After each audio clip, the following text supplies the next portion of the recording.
धन्यवाद उपाध्यक्ष महोदय। उपाध्यक्ष महोदय, हम बड़े गंभीर विषय पर आज चर्चा कर रहे हैं और आपका संरक्षण मैं चाहूंगा। मुझे मुंशी प्रेमचंद जी की सदगति की कहानी याद आई, जहां दलित मुख्य किरदार कहता है कि कैथाने में जाकर एक लोटा पानी मांगू तो न मिले, कैथाने में जाकर मैं एक लोटा पानी मांगू तो न मिले, भला खटिया कौन मुझे देगा।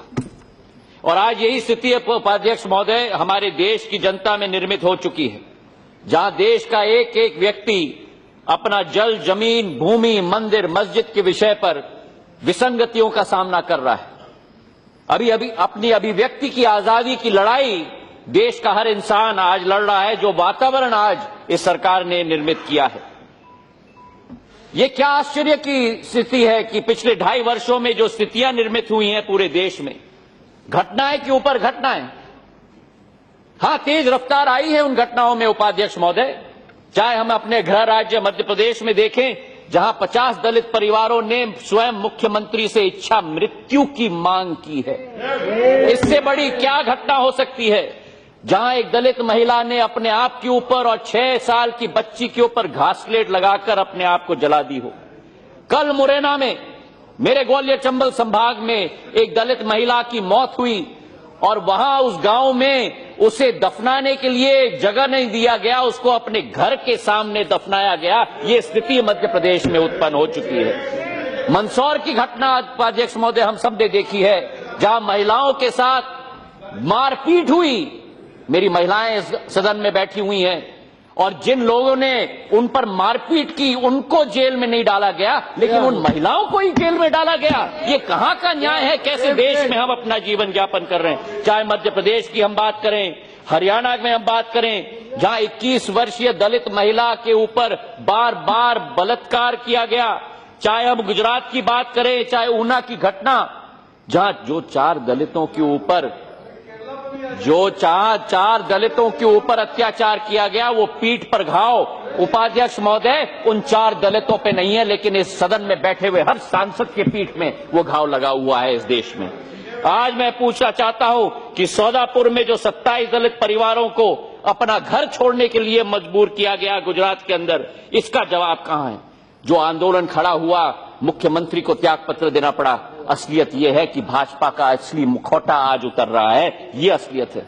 मुझे आश्चर्य है उपाध्यक्ष महोदय, मैं एक भारतीय नागरिक के रूप में बात कर रहा हूं। जब अर्जुन राम मेघवाल जी यहां बात कर रहे थे, मैं उनका बहुत सम्मान करता हूं, लेकिन आज उन्होंने सदन में कहा कि चुनावी माहौल में घटनाएं होती हैं।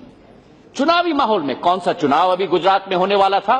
कौन सा चुनाव राजस्थान या मध्य प्रदेश में होने वाला था? और जब चुनाव बिहार में हो रहा था, तब आप लोग ने कहा कि आरक्षण को हटाया जाना चाहिए, आपके आरएसएस के मोहन भागवत ने। इसका जवाब आपको देना होगा। जब बिहार में चुनाव हो रहा था, तब आपके पार्टी के अध्यक्ष ने कहा कि हमको यहां चुनाव जिता दो, नहीं तो पाकिस्तान में पटाखे फोड़े जाएंगे। इसका जवाब इनको देना होगा।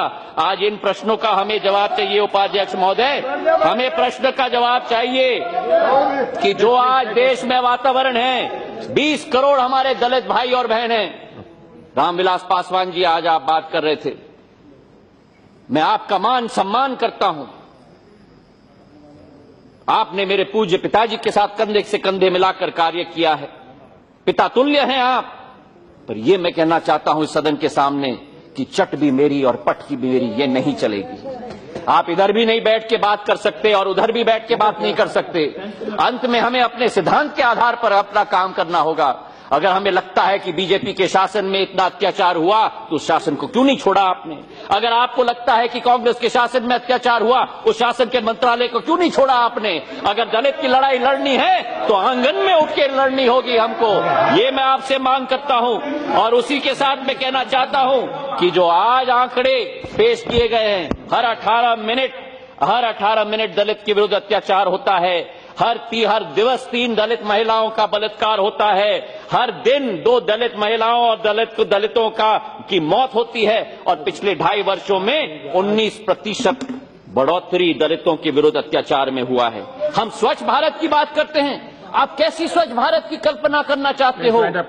वो स्वच्छ, how can I wind up sir? I have just started this issue which is an emotive issue. I am only the second speaker from the Congress sir, this is not fair sir.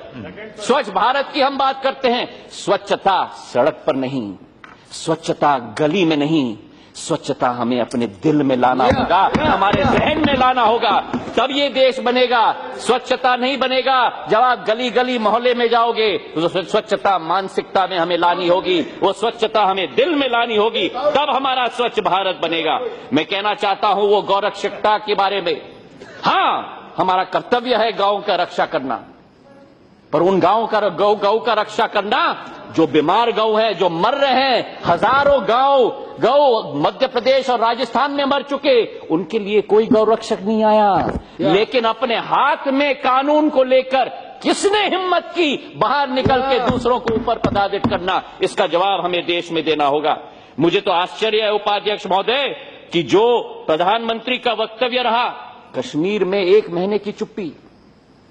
ठीक कहा मेरे भाई प्रेमचंद्रन जी ने, जब दादरी की घटना हुई थी तब कुछ बोल देते तो शायद ऊना की घटना नहीं होती।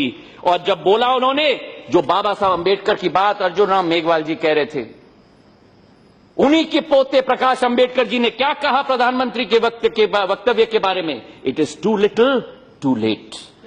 और क्या प्रधानमंत्री ने जो शपथ ली थी भारत के संविधान के बारे में, क्या कहा था कि मैं भय या पक्षपात, अनुराग या द्वेष के बिना सभी प्रकार के लोगों के प्रति संविधान और विधि के अनुसार न्याय करूंगा।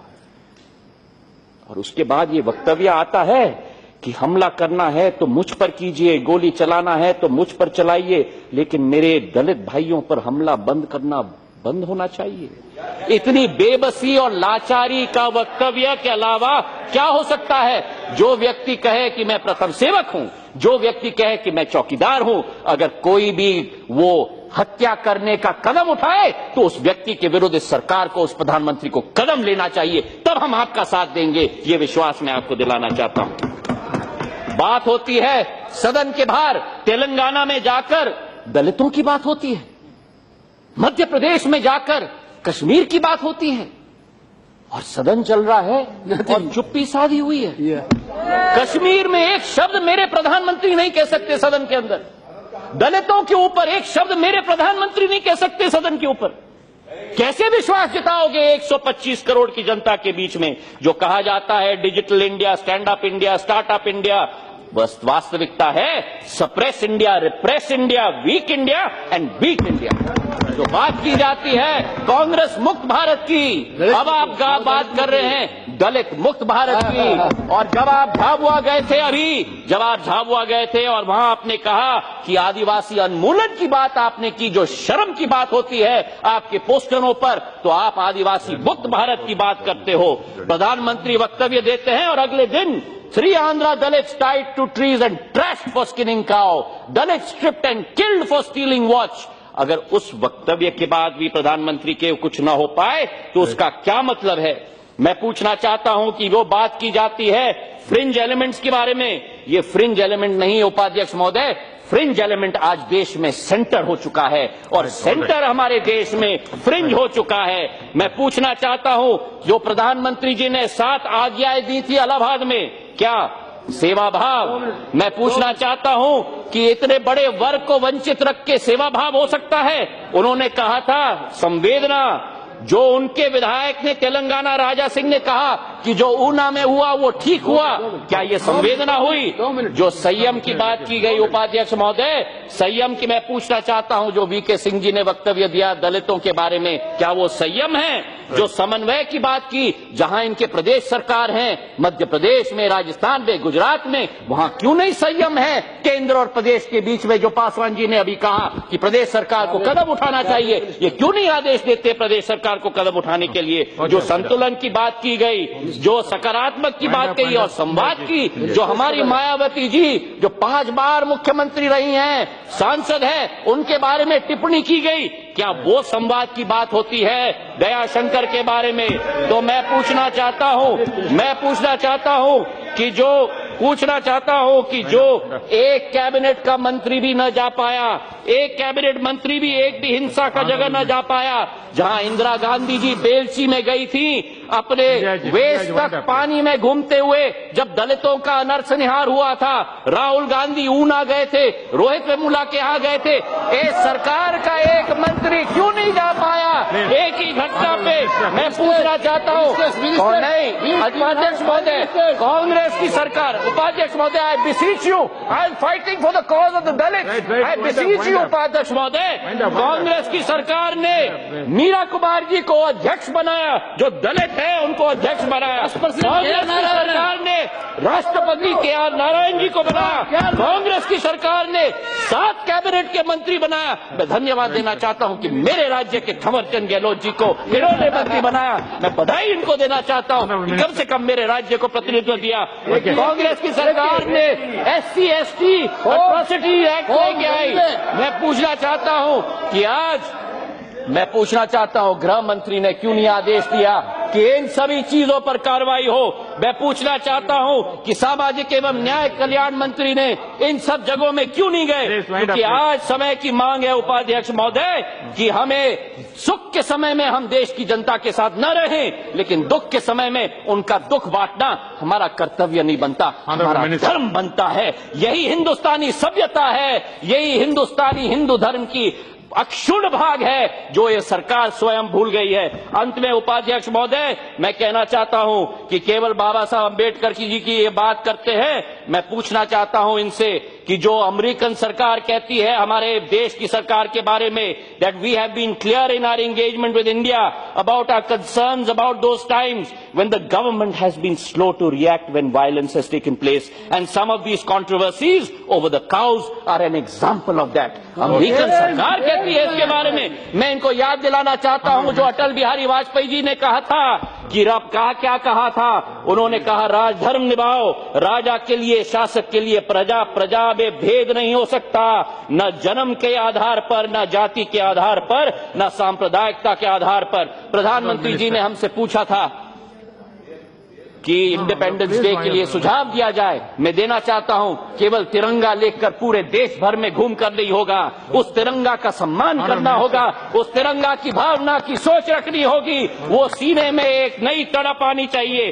और अध्यक्ष महोदय, I would like to conclude by quoting Rabindranath Tagore, where the mind is without fear and the head is held high, where knowledge is free and world has not been broken into fragments by narrow domestic malls, where words come out from the depth of truth, where tireless striving stretches its arms towards perfection, where the clear stream of reason has not lost its way into the dreary desert sand or dead habit, where the mind is led forward by thee into ever-widening thought of action, into that land of freedom, my father, let my country awake. Dhanyavad.